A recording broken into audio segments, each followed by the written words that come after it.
Ok, Hechos capítulo 18, les decía, habíamos iniciado capítulo 18 hace poco más de 3 semanas atrás.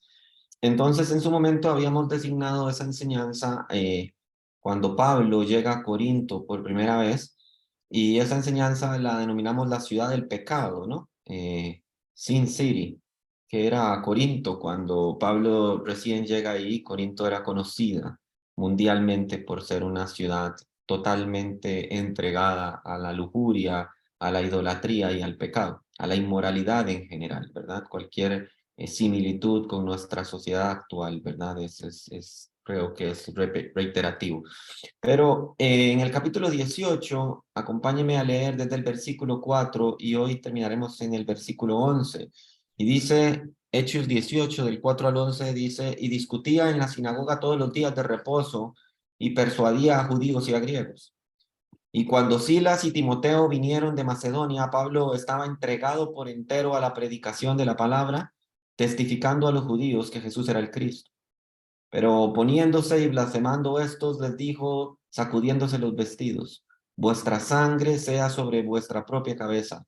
Yo, limpio, desde ahora me iré a los gentiles. Y saliendo de allí se fue a la casa de uno llamado Justo, temeroso de Dios, la cual estaba junto a la sinagoga. Y Crispo, el principal de la sinagoga, creyó en el Señor con toda su casa, y muchos de los corintios, oyendo, creían y eran bautizados. Entonces el Señor dijo a Pablo en visión de noche, no temas, sino habla y no calles, porque yo estoy contigo, y ninguno pondrá sobre ti la mano para hacerte mal, porque yo tengo mucho pueblo en esta ciudad. Y se detuvo allí 1 año y 6 meses, enseñándoles la palabra de Dios. Permítame orar. Padre, gracias te damos en esta mañana por la bendición que nos da de volvernos a exponer a tu palabra, al estudio sistemático del libro de los Hechos. Te pedimos de que a través de tu palabra tú hables a cada corazón conforme a su necesidad específica y que despiertes el corazón de una iglesia si es que duerme, para que en todo sea glorificado tu nombre y extendido tu reino.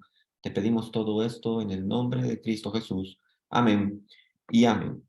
La enseñanza del día de hoy la he titulado La ciudad del pecado, ¿verdad? Sin City, segunda parte.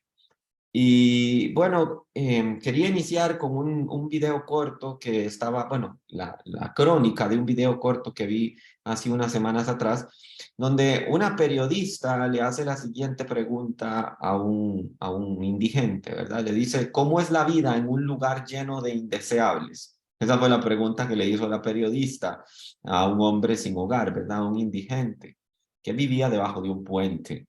Y bueno, por demás está decir que hay gente que no debería nunca tener un micrófono en la mano ni expresar ideas y probablemente casi que hasta ser muda, ¿verdad? Y hay gente que nunca debió recibir un título de periodismo. Sin embargo, creo que más allá de la insensible forma de aproximarse al sujeto y la falta de profesionalismo de esta periodista, la respuesta del hombre resultó fascinante. Él respondió, la vida no es fácil, ya sea que vivas debajo de un puente o en una mansión. Cada día debes levantarte y luchar por lo tuyo. Muchas veces los indeseables no viven en la calle, sino usando traje y corbata. Debes trabajar duro para sobrevivir en las calles como lo tienes que hacer en la vida. Nadie te regala nada. Es un lugar aterrador para vivir y no me refiero a la calle, me refiero a este mundo, fue lo que respondió el indigente. Después de decir esas palabras, el acto seguido fue un silencio. Creo que más en un sentido vergonzoso para la periodista, que sin lugar a dudas no esperaba ese tipo de respuesta reflexiva. El caso es que ese sujeto sin hogar tenía razón. Una de las observaciones y afirmaciones que hizo, realmente todas en las afirmaciones que hizo son correctas. El problema no es dónde vives y de quién te rodeas. El problema es cuando el entorno te absorbe, y sobre esto Dani nos habló bastante la semana anterior.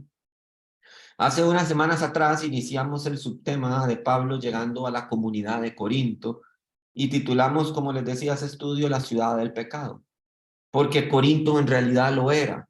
Todo el mundo antiguo lo sabía, Pablo también lo sabía, usted después de hacer un estudio sistemático del libro de Corinto lo sabe. Casi puedo escuchar a la periodista hacer la misma pregunta a Pablo: ¿cómo es la vida en un lugar lleno de indeseables?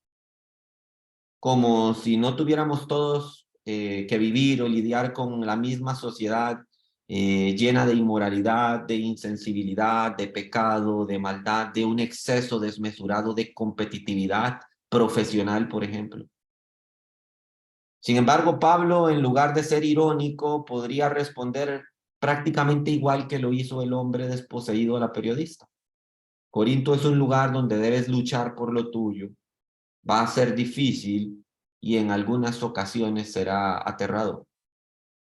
Esas tres secciones precisamente son las que hablaremos en el estudio del día de hoy. Pablo levantándose todos los días rodeado de gente malvada para luchar por lo suyo, teniendo oposición y también sintiendo miedo. Y la primera de tres secciones que traigo para ustedes el día de hoy la he titulado "Tienes que hacer y cuidar de lo tuyo", igual que el indigente le respondió a esta periodista. Dice el versículo 4 del texto del capítulo 18, y releo para ustedes, dice: "Y discutía en la sinagoga todos los días de reposo y persuadía a judíos y a griegos. Y cuando Silas y Timoteo vinieron de Macedonia, Pablo estaba entregado por entero a la predicación de la palabra, testificando a los judíos que Jesús era el Cristo". Nos dice el texto que Pablo discutía en la sinagoga todos los días de reposo. Básicamente podríamos definir a Pablo como un espíritu incansable en favor del mensaje del evangelio. No importa en qué parte del libro de los Hechos usted esté leyendo, siempre encontrará a Pablo en la misma dinámica, yendo hasta la sinagoga más cercana y predicar ahí el mensaje de Dios. El caso es que Pablo era muy eficaz en esto de discutir. A decir verdad, cuando estás en esa dinámica, recordando que el término discutir en el original griego es razonar o debatir, cuando usted está en esa dinámica de razonar o de debatir, solo es posible alcanzar dos resultados al respecto. Y espero que usted sea de los que razonan con fundamento, no de los que discuten sencillamente por querer tener la razón. Entonces, cuando usted entra en esa dinámica de razonar y de debatir, tu argumento es convincente suficiente para que las personas crean, o tu argumento es convincente suficiente para que los detractores se enojen. Sabemos que Pablo era eficaz en ello porque lograba ambas reacciones. Con Pablo la gente o creía o se enojaba. Entonces, Pablo lograba eficazmente y consistentemente lograr ambas reacciones de parte de la audiencia que se exponía a su mensaje. Ahora, es interesante cómo esta dinámica es igual. No importa en qué situación específica se vea empleada. Hace unos días yo miraba videos en YouTube de un grupo de personas conservadoras que asistían a eventos públicos de los llamados grupos diversidad, ¿verdad? Y ustedes saben a qué me refiero. Y en estos eventos, estas personas conservadoras se colocaban una pancarta que llevaba el sencillo mensaje que decía: el aborto es asesinato. Y es increíble ver la cantidad de reacciones de las personas a ello, porque pasa desde que recibían apoyo hasta insultos e intentos de agresión. Y ninguno de los que se detenía enfurecido por el mensaje de la pancarta tenía realmente algún argumento razonable.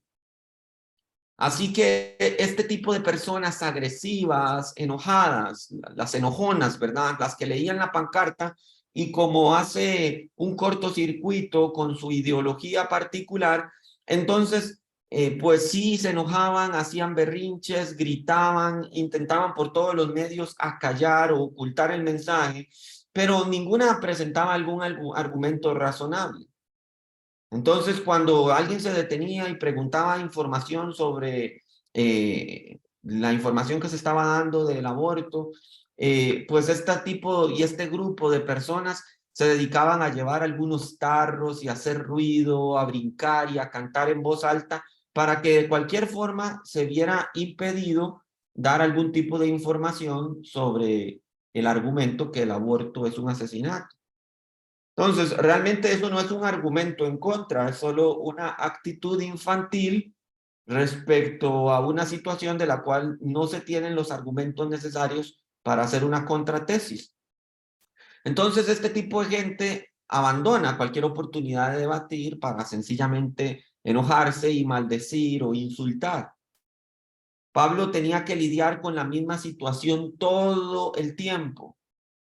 Vivir en la ciudad del pecado implica lidiar a diario con los ciudadanos de pecado. Esa es una de las consideraciones que tienes cuando decides pasar tu domicilio a la ciudad del pecado. Como lumbrera, como luz en medio de las tinieblas, te toca lidiar a diario con los ciudadanos de la ciudad del pecado. Ahora bien, mire que Pablo se levanta todos los días y tal como lo dijo el vagabundo entrevistado, dice, debes luchar por lo tuyo. Ahora, es muy interesante esa afirmación porque en el caso de Pablo tenemos que preguntarnos qué significaría eso. ¿Qué es para Pablo lo suyo? Lo menciono porque aunque en el versículo 3 de este mismo capítulo se nos dice que Pablo tenía por oficio hacer tiendas, entenderíamos que para Pablo la vida en Corinto significaba levantarse todos los días y trabajar duro en lo suyo. Trabajar y ganarse la vida honestamente no tiene nada de malo, por supuesto, pero tenemos que decir que cae en la categoría de lo ordinario. Pablo no llegó a Corinto para ganarse la vida, llegó a Corinto para ganar vidas. Es la diferencia significativa entre todos los que nos escudamos en la idea de un sustento y aquellos que lo que les sustenta es estar en los negocios del Padre. Pablo trabajaba haciendo tiendas para pagar las cuentas, no para ganarse la vida. Aquello que hacía sentir a Pablo vivo no era recibir un cheque de salario a fin de mes, no era hacer inversiones y hacer crecer su patrimonio, era ir y debatir con los inconversos por misericordia y por urgencia de salvación. ¿Cuál era el instrumento que utilizaba? El mensaje del Evangelio de Jesucristo. Y es por ello que cuando Silas y Timoteo llegan a Macedonia, nos dice el texto que encuentran a Pablo entregado por entero a la predicación de la palabra. No nos dice que estuviera prosperando con su emprendimiento. No nos dice que su expectativa de ventas había crecido un 53% cuando Silas y Timoteo llegaron. No nos dice que estuviera entregando volantes o lanzando promociones de descuento. Lleve una tienda y reciba un 30% de descuento en el segundo artículo. No nos dice que estuviera trabajando fuerte por alcanzar un bono. Pablo ya había abandonado lo de hacer tiendas para dedicarse por completo a predicar y enseñar la palabra. Por favor, entienda que no es que Pablo estuviera con solvencia. Algunas personas dicen, seguro se dejó lo de hacer tiendas para dedicarse al evangelio porque estaba recibiendo sustento y porque podía hacerlo. ¿Sabe? De hecho, Pablo no estaba en lo absoluto en solvencia. Antes de que Silas y Timoteo llegaran a Corinto y que Pablo ya estaba entregado en la predicación por completo, Pablo estaba en una enorme necesidad, pero no tomó la necesidad como una excusa para dejar de hacer lo que él consideraba lo suyo, los negocios del Padre. Vea, de hecho, cuando Pablo estaba aquí en Corinto, en lo que se nos está describiendo en el capítulo 18, fue cuando finalmente le llegó una ayuda económica de parte de los filipenses. Y esta ayuda económica llegó de manos de Silas y de Timoteo. Dice segunda de Corintios, acompáñenme ahí porque son textos relacionados. Cuando Pablo escribe esto en segunda de Corintios, se está refiriendo a la situación específica que estaba viviendo en Corinto, aquí en Hechos 18. Segunda de Corintios, capítulo 11, versículos 8 y 9 dice, he despojado a otras iglesias recibiendo salario para serviros a vosotros. ¿Sabe? La comunidad de Corinto debió ser muy significativa para Pablo, porque la comunidad de Corinto nunca le ayudó financieramente. Nunca. Pablo era sostenido por otras comunidades de iglesia. Corinto nunca sintió la sensibilidad de ayudar a Pablo en nada. Era una comunidad en ese aspecto bastante egoísta. Pero Pablo le dice, he despojado a otras iglesias recibiendo salario para serviros a vosotros. Lo que tiene que significar que Corinto ocupaba un lugar muy especial en el corazón de Pablo. Porque vea lo que dice el versículo 9. Y cuando estaba entre vosotros y tuve necesidad, quiere decir que Pablo no estaba en solvencia cuando leemos esto en Hechos 18. Dice, y tuve necesidad, a ninguno fui carga, pues lo que me faltaba lo suplieron los hermanos que vinieron de Macedonia. ¿Vio? Pablo estaba completamente entregado a la predicación del mensaje del evangelio y Silas y Timoteo aún no habían llegado con la ayuda. Y él le dice, y en todo me guardé y me guardaré de seros gravoso. O sea, Pablo estaba en necesidad. Antes de que Silas y Timoteo llegaran de Macedonia, él estaba en necesidad, pero aún así estaba entregado por completo a la predicación.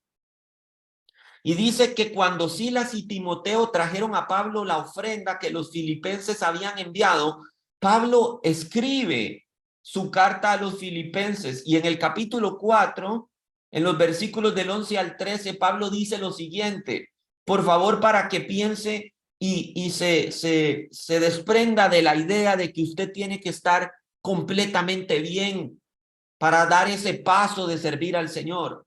Dice el versículo 11 de Filipenses 4, dice, no lo digo porque tenga escasez, pues he aprendido a contentarme cualquiera que sea mi situación. ¿Se da cuenta? Usted quizás ha repetido y ha memorizado este versículo y no se daba cuenta del contexto. Pablo, aún sin tener un 5 en el bolsillo, decide entregarse completamente a la predicación del evangelio, pasando necesidad por ello. Pasando necesidad por ello, decide entregarse por completo al mensaje del evangelio, abandonando cualquier actividad. Él hace eso lo suyo, sin saber si va a recibir alguna ayuda. Pablo dice, no lo digo porque tenga escasez, pues he aprendido a contentarme cualquiera que sea mi situación. Escuche lo que dice el versículo 12, sé vivir humildemente y sé tener abundancia. En todo y por todo estoy enseñado, así para estar saciado como para tener hambre, así para tener abundancia como padecer necesidad. Y ahora sí, usted conoce el contexto de este versículo tan mal citado constantemente. Todo lo puedo en Cristo que me fortalece. Es hasta que conoces el contexto de que Pablo está pasando necesidad financiera y que no ha tomado eso como una excusa para decir no voy a servir al Señor, voy a dedicarme a lo mío, a seguir haciendo tiendas. Pablo ha dado un paso enorme de fe y ha dicho, aunque tenga hambre, aunque tenga necesidad, voy a servir al Señor. Entonces, Pablo ha aprendido a padecer necesidad y a tener hambre. Había aprendido a tener el estómago vacío, pero el corazón lleno. Lo suyo era Jesús y su santo evangelio. Lo demás solo pagaba los gastos. Y cuando decidió que lo suyo era lo mismo que lo del Padre, entonces Dios cuidaba de él. Con razón, esa afirmación de victoria es como el puño en alto levantado por un campeón que el ímpetu de la carrera no lo pudo vencer y él dice, todo lo puedo en Cristo que me fortalece. Por favor, tome en cuenta antes de mal citar ese versículo que cada vez que se menciona en medio de un contexto de una enorme necesidad financiera, de una enorme hambre física que Pablo pone en segundo plano para servir al Señor. Ahora, segunda sección que traigo para ustedes en esta mañana es, tal como lo dijo el indigente, la vida es difícil. Versículos 6 al 8 dice, pero oponiéndose y blasfemando estos, les dijo, sacudiéndose los vestidos, vuestra sangre sea sobre vuestra propia cabeza. Yo, limpio, desde ahora me iré a los gentiles.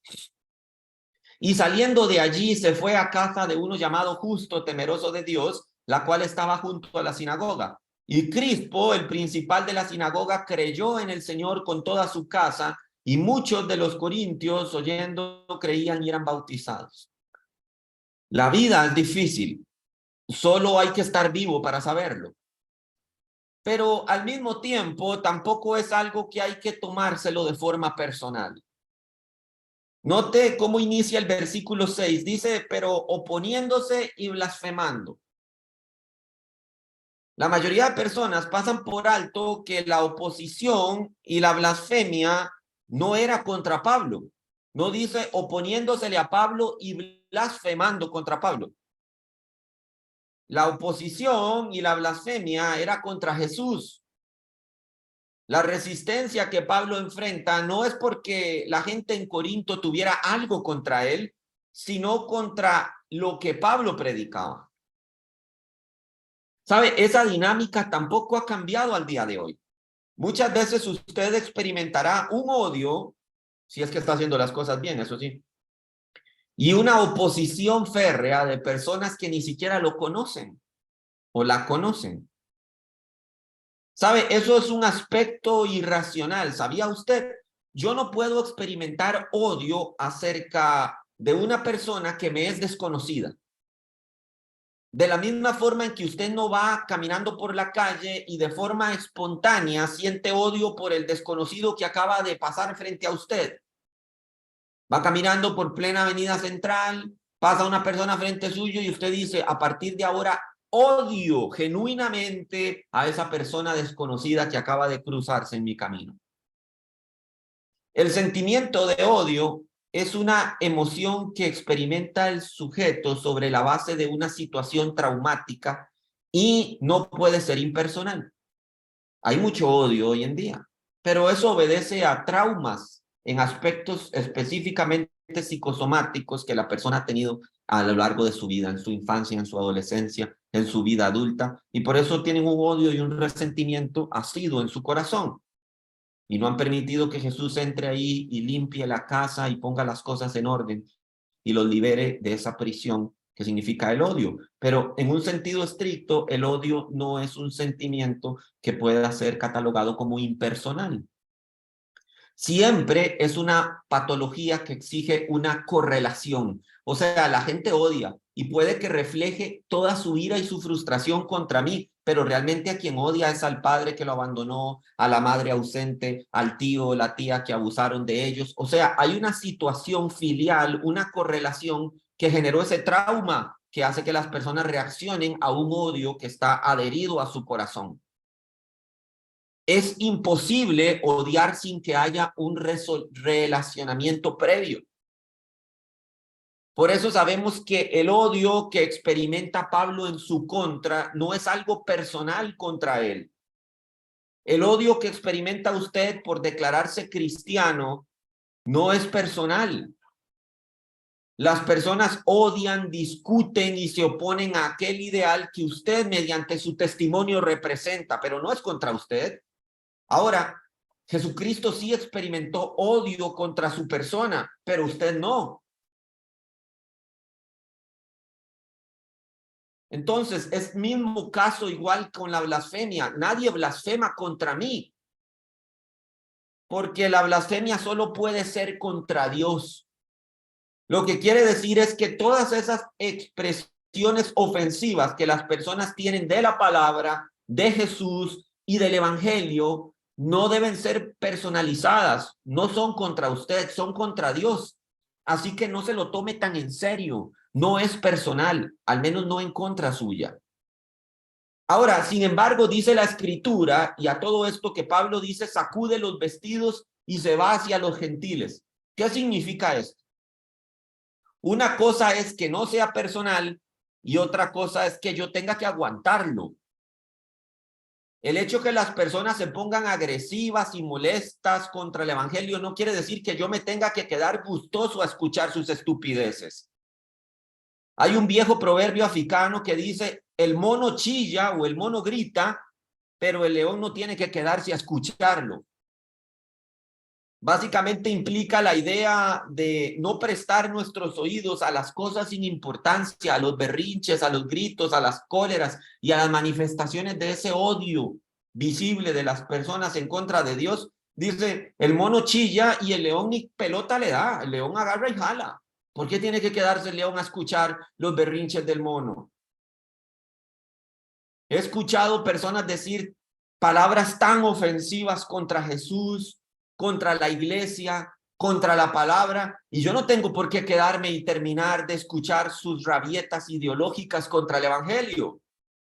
Eso es precisamente lo que Pablo hace, dice, sacude sus vestidos y se va.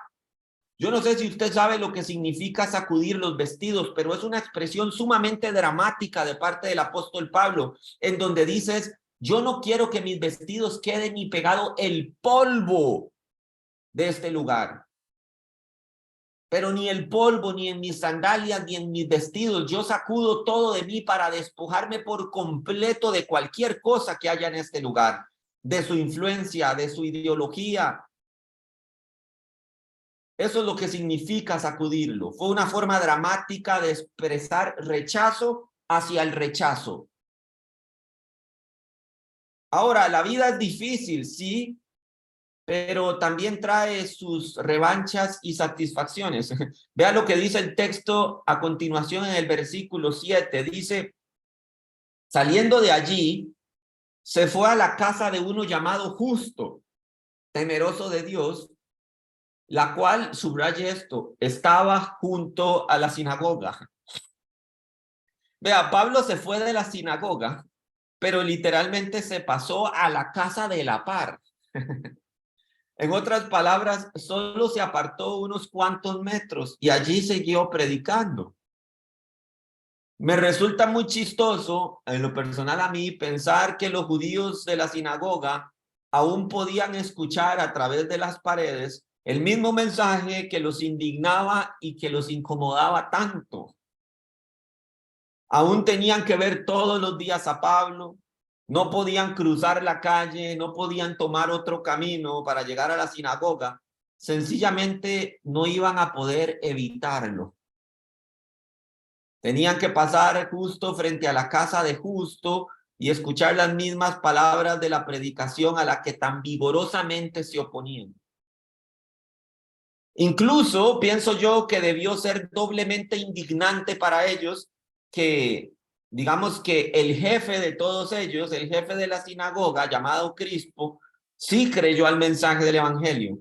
Según podemos leer en el versículo 8 que dice, y Crispo, el principal de la sinagoga, o sea, como el pastor de la sinagoga, creyó en el Señor con toda su casa y muchos de los corintios oyendo creían y eran bautizados. O sea, en la sinagoga que estaban tan indignados y tanto blasfemaban el nombre de Dios a través de la predicación de Pablo, tenían que escuchar a Pablo predicar en la casa de la par y a Crispo, su antiguo pastor, decir amén a todo.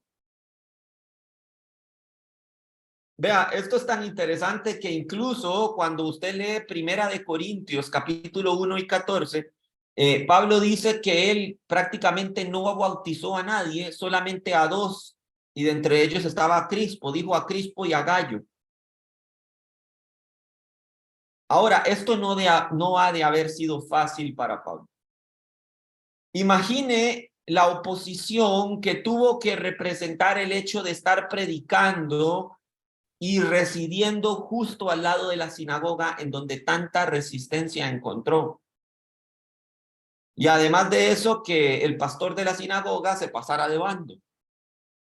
Las cosas se pusieron difíciles para Pablo.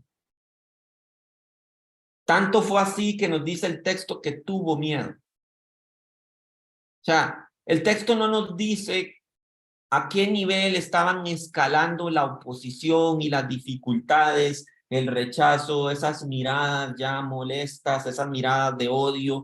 No nos dice, el texto usted no puede identificar todas las acciones que sucedieron entre hechos, pero usted sí se lo puede empezar a concluir, ¿no? Porque eso da pie a nuestra tercera sección y última de la enseñanza de esta mañana, vas a sentir miedo.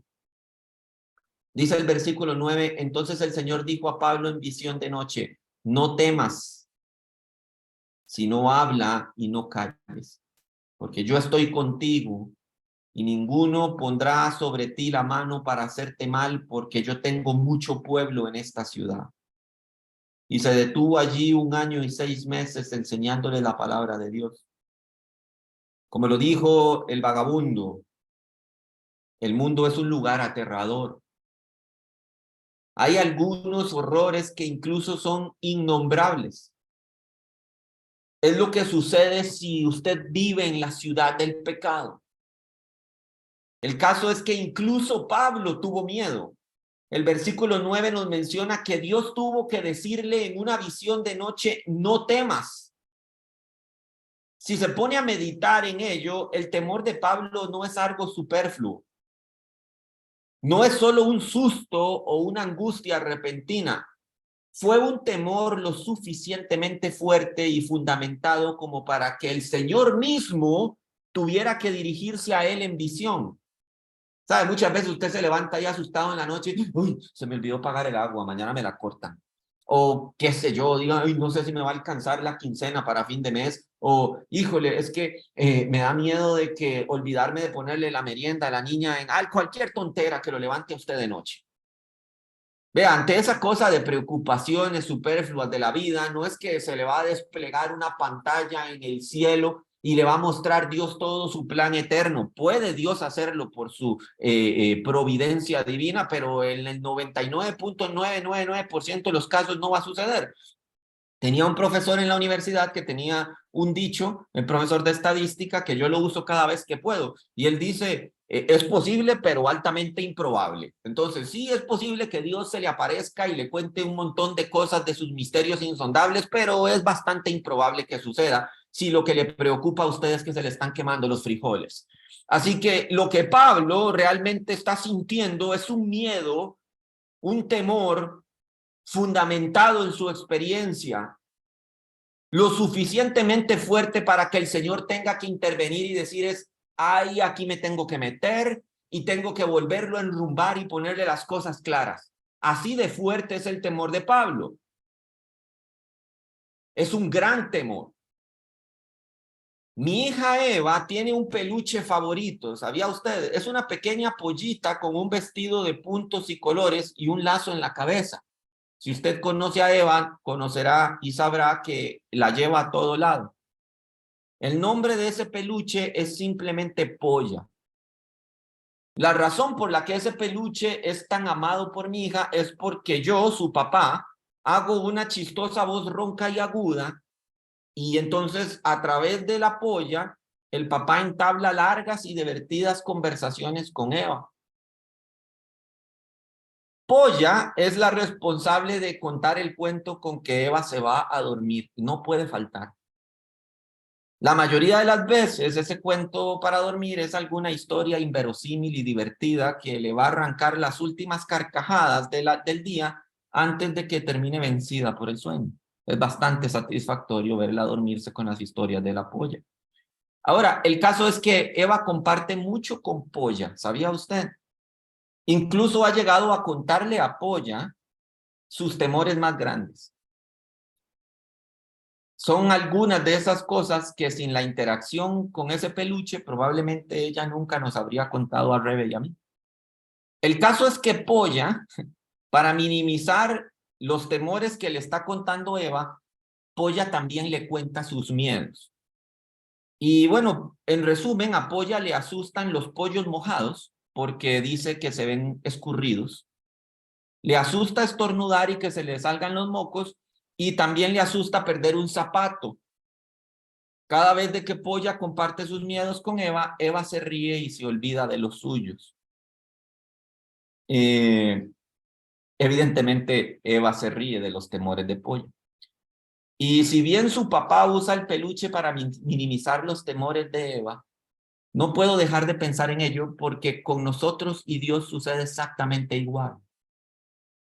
Dios, como un padre amoroso, ve y minimiza nuestros temores, afirmando su buena mano sobre nosotros Mire lo que le dijo a Pablo, le dice, no temas, sino habla y no calles, porque yo estoy contigo y ninguno pondrá sobre ti la mano para hacerte mal.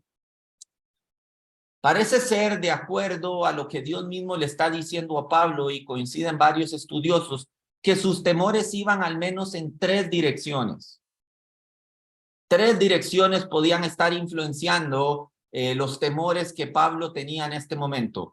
La orden de hablar y no callar podría indicar que Pablo teme que su predicación genere una resistencia tal que deba ser silenciado. Pablo tuvo que huir de Tesalónica y de Berea, si usted recuerda los relatos de Hechos capítulo 17. O sea, fue tal la resistencia que Pablo tuvo que irse de Tesalónica y luego tuvo que irse de Berea. Y sin embargo, estas dos locaciones no son ni remotamente tan malvadas como lo es Corinto, la ciudad del pecado. Si de esas ciudades tuvo que salir apresuradamente, ¿cuánto peor podría ponerse la situación en Corinto? Dice, vea, Tesalónica y Berea son como el barrio fino, pero Corinto es el gueto del gueto. Dice, si de ahí tuve que salir huyendo, ¿qué me puede pasar en Corinto? La segunda de las razones del temor de Pablo parece ser la fuerte oposición. En Tesalónica, si usted lo lee nuevamente en el capítulo 17, se armó un alboroto y los hermanos asustados, de hecho tomaron a Jasón y bueno, hicieron violencia contra él, y los hermanos viendo esto le dijeron a Pablo, vea, montes en ese burro y salga de aquí corriendo. Entonces hubo un alboroto terrible. Ahora Pablo llega a Berea y cuando parece que todo va bien porque los hombres de Berea eran más nobles que los de Tesalónica recorren 120 kilómetros a pie para llegar a Berea y perseguir a Pablo ahí, por lo que Pablo tuvo que embarcarse hasta Grecia. Entonces Pablo podría estarse preguntando, si Dios está conmigo, ¿por qué tengo que salir huyendo para salvar mi vida? ¿No se supone que Dios debería protegerme? Ahora, tome en cuenta algo y agarre para su saco. Dios nunca le prometió a Pablo que sus perseguidores no tratarían de detenerlo. Lo que le prometió es que no tendrían éxito. Dos cosas diferentes, aprendamos de ello. Dios no le prometió, dices, usted va a vivir en paz y tranquilo y nadie lo va a joder. Dios nunca promete eso en su palabra. Lo que le dice es, todos los que están molestándote, todos los que están puyando, todos los que están afectando aspectos específicos de tu tranquilidad mental, tienes que saber que no van a tener éxito. Eso sí se lo prometió Dios a Pablo y eso sí se lo promete a usted. Las reconfortantes palabras del Señor a Pablo fueron, yo estoy contigo. Nadie te pondrá la mano encima, te lo aseguro. Te lo prometo, es lo que lo que el Señor le está diciendo a Pablo. Y finalmente, para terminar, Pablo podría tener un último temor, y es el pensar si su ministerio está siendo exitoso para la gloria de Dios. Parecía ser que hasta ahora pasaba más tiempo en la carretera huyendo que en las ciudades predicando. Pablo llegaba, daba el mensaje, se levantaba la oposición y tenía que salir disparado. No sabía Pablo si por la premura al salir de esas ciudades, algo de su esfuerzo se veía traducido en la extensión del reino de Jesucristo, en gloria para el nombre de nuestro Señor. ¿Cómo podría suceder esto en un lugar como Corinto? Si parecía que la misma dinámica de lo vivido en Tesalónica y de lo vivido en Berea se estaba repitiendo ahora en Corinto. ¿Qué sucedió en Tesalónica? Pablo llegaba a la sinagoga, predicaba, se levantaba la oposición, tenía que salir huyendo. llegó a Berea, predicaba, cuando todo estaba bien, llegaron los de Tesalónica nuevamente, tuvo que salir huyendo. Y ahora en Corinto llega a la sinagoga, predica, se levanta la oposición, signo de interrogación. ¿Tendré que salir huyendo? ¿Tendré que salir huyendo? Como que se repite la historia una y otra vez. Pablo dice, todo esto que estoy haciendo está valiendo la pena. ¿Ha caído alguna semilla en tierra fértil? Pero Dios le dice en el versículo 10, dice, yo tengo mucho pueblo en esta ciudad. ¡Oh! ¿Qué mensaje le acaba de dar Dios? Dice, yo tengo mucho pueblo en esta ciudad. Ahora, estas palabras debieron disipar cualquier temor o duda que pudiera haber en la mente de Pablo. Vea, Pablo puede que tenga miedo por su integridad física. Dice, cada vez que predico me caen palos. Puede que Pablo tenga miedo acerca de pues lo van a perseguir, pues lo van a golpear. Puede que tenga miedo de todas estas circunstancias, si Corinto es el lugar correcto. Pero esto disipa por completo cualquier duda o temor que Pablo pueda tener. Yo tengo mucho pueblo en esta ciudad. ¿Por qué? Porque esto disipa cualquier duda de Pablo. Porque, y esto es muy sencillo, pues porque hasta la llegada de Pablo a esa ciudad, no hay una constancia histórica que alguna obra evangélica se llevara a cabo con anterioridad. No hay registro de una iglesia cristiana operando en la ciudad del pecado antes que Pablo tomara valor y obedeciera a Dios para ir hasta ahí.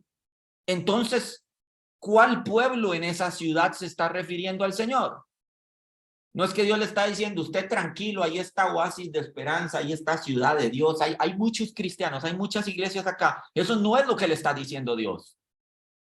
Usted tranquilo, por ahí haga mancuerna, llame, ahí está Enlace TV y allá también está, qué sé yo, el templo bíblico y ahí por allá está, ya ni me acuerdo cómo se llamaba la de Zapote, ya no me acuerdo ningún nombre de las iglesias de hoy en día. El caso es de usted tranquilo, aquí hay muchas iglesias, no le está diciendo eso Dios a Pablo.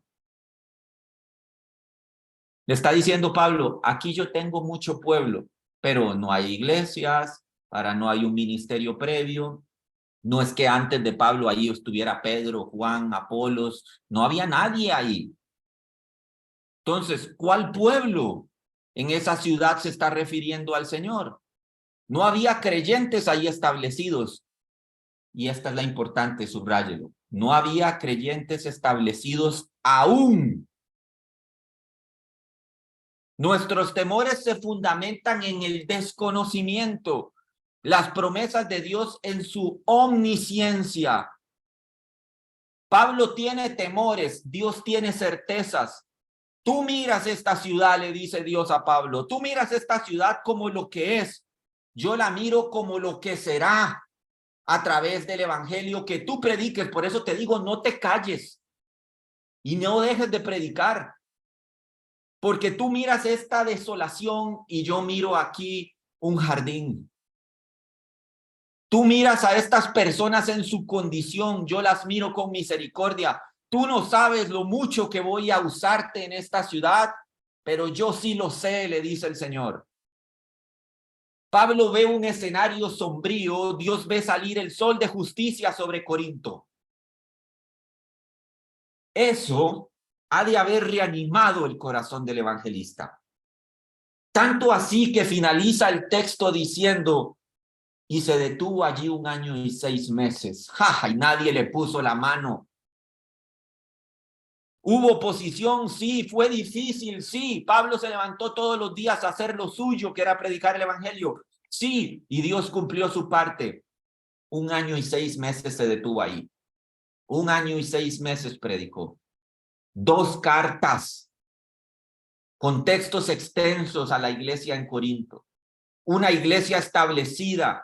Cuando usted lee Primera de Corintios capítulo 12 se da cuenta, una iglesia multiforme en dones. ¿En Corinto? ¿En la ciudad del pecado? ¿Quién lo habría pensado? Ciertamente Pablo no. Pero Dios le dijo, yo tengo mucho pueblo en esta ciudad. Y te voy a usar. Sí, habrá oposición, sí, será difícil, pero yo te voy a usar y haré de Corinto, de esta ciudad inmoral, de esta ciudad insensible, de esta ciudad malvada, haré mucho pueblo en ella. Amén. Vamos a orar. Padre, gracias te damos en esta mañana por la bendición que nos das de volvernos a exponer a tu palabra en el libro de los Hechos. Gracias por el testimonio y la valentía de hombres como el apóstol Pablo, que tuvieron miedo igual que nosotros, que padecieron necesidad igual que muchos de nosotros, pero que pusieron por delante la prioridad de los negocios del Padre para servir y que en todo recibieron 100 veces más su recompensa en el cielo. Padre, ayúdanos como cristianos a entender que nuestro trabajo en medio de esta generación de pecado, en medio de esta ciudad de pecado, es no tener miedo y no callar sino hablar, porque nadie podrá ponernos su mano encima y que tú aún tienes mucho pueblo en este mundo. Pero tu iglesia necesita levantarse con valentía a testificar acerca de la verdad, porque hay muchos que aún no creen, que están predestinados a creer. Y por tanto tu iglesia debe levantarse y predicar para cumplir con el mandamiento que tú nos encargaste antes de ascender a los cielos. Ahora, si usted que me escucha nunca ha recibido a Jesús en su corazón y a través de esta enseñanza o de algunas otras, usted está sintiendo en su corazón el llamado para aceptar el Evangelio, para que Jesús entre en su corazón y cambiar su vida, quiero decirle que hoy tiene la oportunidad de hacerlo. No sé cómo le pudo haber llegado este mensaje, si alguien se lo compartió a través de alguna plataforma, si usted lo escuchó a través de YouTube, pero si le ha alcanzado en este momento y usted ha llegado hasta este momento de la enseñanza, es porque Dios ha tenido un propósito con usted. Si usted está en una situación de dificultad, si usted está en una situación de angustia, quizás Dios está utilizando las circunstancias para tocar su corazón, sensibilizarlo y darle la oportunidad de que alcance salvación en él. Y si ese es su caso, yo quisiera orar por usted. No es una oración mágica, sino sencillamente ayuda a encontrar en usted las palabras sobre la base de lo que está sintiendo en su corazón. Y dice así: Señor Jesús, yo reconozco que soy un pecador, que todos mis errores y todas mis equivocaciones me han traído hasta donde estoy ahora. Soy consciente que necesito tu perdón. Reconozco que he fallado en mi vida una y otra vez, pero quiero implorar por tu perdón, no porque lo merezca, sino porque sé que lo necesito. Sé que moriste en una cruz por todos los pecados que he cometido y también he escuchado que resucitaste para que yo pueda tener vida. Acepto en fe tu salvación, quiero que entres a mi vida, que seas mi Señor y mi Salvador. Voluntariamente te entrego mi vida para que la arregles, para que hagas conmigo a alguien que te sirve y que te alaba. Amén y amén. Si usted ha hecho esta oración con nosotros, permítanos saber de usted. Queremos conocer su historia, conocer su testimonio. Queremos orar por usted, que el Señor le dirija a una iglesia en donde pueda aprender y conocer la sana doctrina. Ahora, iglesia, levante sus manos, permítame bendecirle con la bendición sacerdotal que Dios estableció, se deba bendecir a su pueblo cada vez que se reúna a glorificar y a bendecir su nombre. Y dice así: Iglesia, Jehová te bendiga y te guarde. Jehová haga resplandecer su rostro sobre ti y tenga de ti misericordia. Jehová alce sobre ti su rostro y ponga en ti paz. Amén y amén.